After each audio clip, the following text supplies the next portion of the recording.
All right, let's jump right in. Today, we're going to break down something that, at first glance, looks like any other piece of homework, a 6th grade English worksheet. But then, boom, it hits you with this line. Words can be like ashes or like sparkles of gold. Whoa, that is not your typical grammar instruction, is it? It kind of sets the stakes a lot higher from the get-go. So yeah, this line is from a 6th grade lesson, but it's pretty clear it's designed to teach way more than just grammar. So the real question is, how does it do that? Let's break down its hidden structure. So let's get into it. What we're really looking at here isn't just some standard assignment, it's a different kind of lesson altogether. At first glance, it just looks like a standard assignment on figurative language. But if you look a little closer, this really deliberate 3-part structure starts to emerge. We're going to deconstruct it, not like a student, but more like an analyst looking at its pretty brilliant design. Let's see how this whole thing works. It all starts with the fundamentals, right? It's all about building a language toolkit for the student. The lesson kicks off with a really clever move, just a simple matching exercise. Her words were fire, the sentence danced. This is all designed to give students the basic vocabulary, the key literary devices. It's a really low-pressure way to get the core concepts on the table. First up, the simile. The definition is so clean and simple. A comparison that uses like or as. This is tool number 1 in the student's new kit. Next up, the metaphor, a direct comparison. And the worksheet really emphasizes this as a way to create these powerful pictures with your words. It's not just about identifying it, but understanding its effect. And finally, we've got personification, giving human qualities to things that aren't human. So with these 3 definitions, the basic toolkit is now complete. The student is officially equipped.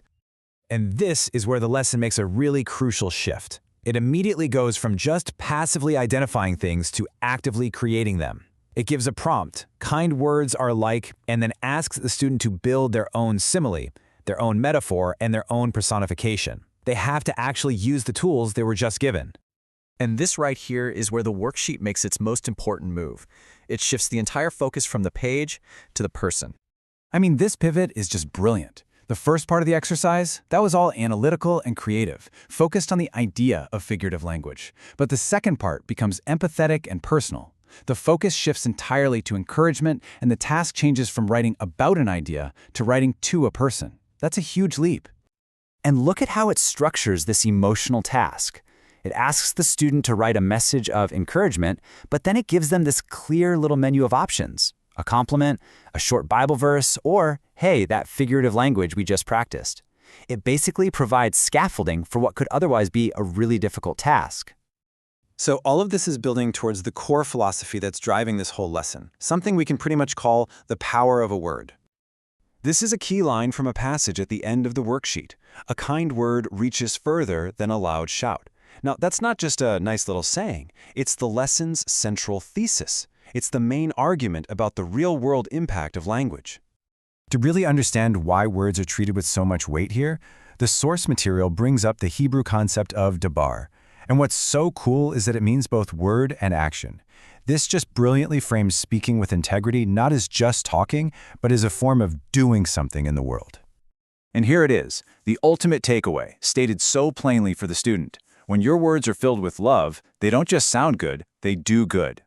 This just explicitly connects the linguistic tools they learned at the very beginning to real, tangible, positive outcomes.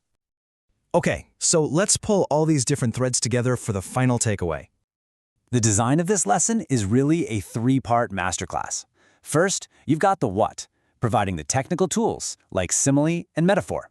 Then you've got the how, applying those tools to an empathetic task, writing an encouraging note. And finally, the why, grounding the whole exercise in a philosophy where words have tangible power to actually do good.